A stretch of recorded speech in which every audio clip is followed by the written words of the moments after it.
జాతీయవాద జర్నలిజానికి అసలైన వేదిక నేషనలిస్ట్ హబ్ ని సబ్స్క్రైబ్ చేసుకోండి. నోటిఫికేషన్స్ కోసం బెల్ ఐకాన్ పై క్లిక్ చేయండి.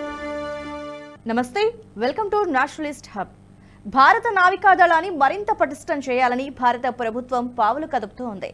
నావికాదళం కోసం ప్రత్యేకంగా రూపొందించిన 26 రఫేల్ మరైన్ యుద్ధ విమానాలను కొనుగోలు చేసే లక్ష్యంతో భారత్, ఫ్రాన్స్ దేశాల ప్రతినిధులు ప్రస్తుతం చర్చల్లో నిమగ్నమై ఉన్నారు. ఈ చర్చలు వాటి ధరలను నిర్ణయించడం ఒప్పందాల కోసమేనని స్పష్టంగా తెలుస్తోంది. ఈ చర్చలో భారత నౌకాదళం సామర్థ్యాలను పెంపొందించడమే కాకుండా ద్వైపాక్షిక రక్షణ సంబంధాలను బలోపేతం చేస్తోంది. కీలక ప్రాంతాల్లో భారతదేశం, ఫ్రాన్స్ల మధ్య వ్యూహాత్మక సహకారం ప్రపంచానికి తెలిసేలా చేస్తోంది. అంతేకాకుండా ఇండో పసిఫిక్ ప్రాంతంలో ప్రాంతీయ స్థిరత్వం, భద్రతకు దోహదపడుతుంది.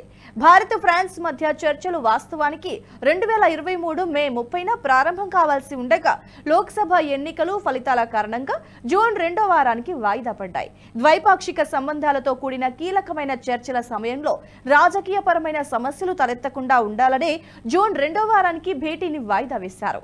రఫేల్ జెట్ అమ్మకాలను పర్యవేక్షించే అధికారులు, డైరెక్టరేట్ జనరల్ ఆఫ్ ఆర్మమెంట్ అధికారులతో సహా ఫ్రాన్స్ కి చెందిన ప్రతినిధి బృందం ప్రస్తుతం చర్చల కోసం న్యూఢిల్లీలో ఉంది. భారతదేశం వైపు నుండి రక్షణ మంత్రిత్వ శాఖలోని డైరెక్టరేట్ జనరల్ ఆఫ్ అక్విజిషన్ ప్రతినిధులు, సైనిక అధికారులు చర్చలలో పాల్గొన్నారు.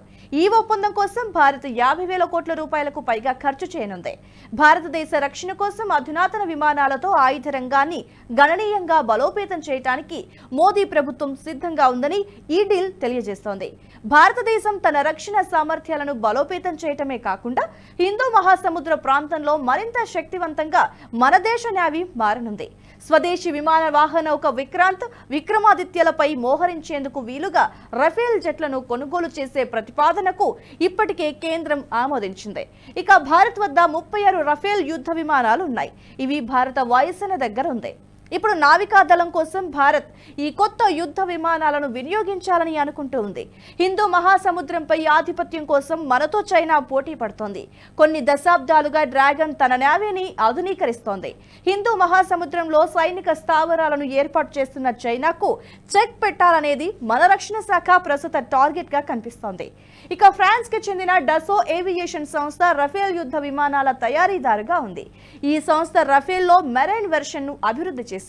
వీటిని రఫేల్ మెరైన్ లేదా రఫేల్ ఎం అని కూడా పిలుస్తారు. సముద్ర జలాల్లో మోహరించడానికి అనువుగా రూపొందించారు. రఫేల్ ఎం సింగిల్ సీటర్ విమానం. ఈ విమానాలతో గగనతల రక్షణ, అణుదాడులని ఎదుర్కొనగలదు. ఇక శత్రు గగనతలాల్లోకి చొచ్చుకుని వెళ్లి దాడులు చేసి సురక్షితంగా తిరిగి రావటమే కాకుండా నిఘా కూడా పెట్టగలదు. రఫేల్ ఎం గంటకు 1389 కిలోమీటర్ల వేగంతో దూసుకెళ్తుంది. గగనతలంలో గరిష్టంగా 50,000 అడుగుల ఎత్తు వరకు ఎగరగలుగుతుంది. ఇందులో లాంగ్ రేంజ్ మెటియోర్ మిసైళ్లు, MICA క్షిపణులని ఉంచవచ్చు. ఇది మన నేవీకి బాగా సూట్ అవుతుంది కూడా. పశ్చిమాసియా నుంచి ఆగ్నేసియా వరకు విస్తరించిన హిందూ మహాసముద్రం మొత్తాన్ని రఫేల్ యుద్ధ విమానాలతో గస్తీ కాయొచ్చు. గత ఏడాది జూన్లో అరేబియా సముద్రంలో రఫేల్ యుద్ధ విమానాలను పరీక్షించారు. INS విక్రాంత్ డెక్ పై నుంచి యుద్ధ విమానాన్ని పరీక్షించి పూర్తి సంతృప్తి చెందడంతో కొత్తవి కొనుగోలుకి ఆర్డర్ ఇవ్వాలని భారత రక్షణ శాఖ నిర్ణయించింది. ఇప్పుడు భారతదేశ నావికాదళం కోసం నిర్దిష్ట అవసరాలకు అనుగుణంగా రఫేల్ ని తీర్చిదిద్దబోతున్నారు. అతి త్వరలోనే కొనుగోలు ఒప్పందాన్ని కూడా ఖరారు చేయనున్నారు మన భారత ప్రభుత్వం. యుద్ధ విమానాల తయారీని వేగవంతం చేసి అనుకున్న సమయానికి డెలివరీ ఇస్తామని రఫేల్ సంస్థ కూడా హామీ ఇచ్చింది. ఈ వీడియో మీకు నచ్చినట్టయితే లైక్ చేయండి, 10 మందికి షేర్ చేయండి. అలాగే కామెంట్ల రూపంలో మీ అభిప్రాయాలను మాతో పంచుకోండి. Nationalist hub group of channels ను సబ్స్క్రైబ్ చేసుకుని తెలుగునాట జాతీయవాద జర్నలిజాన్ని ప్రోత్సహించండి. ఈ వీడియో కింద ఉన్న బెల్ ఐకాన్ పై క్లిక్ చేయడం మర్చిపోవద్దు.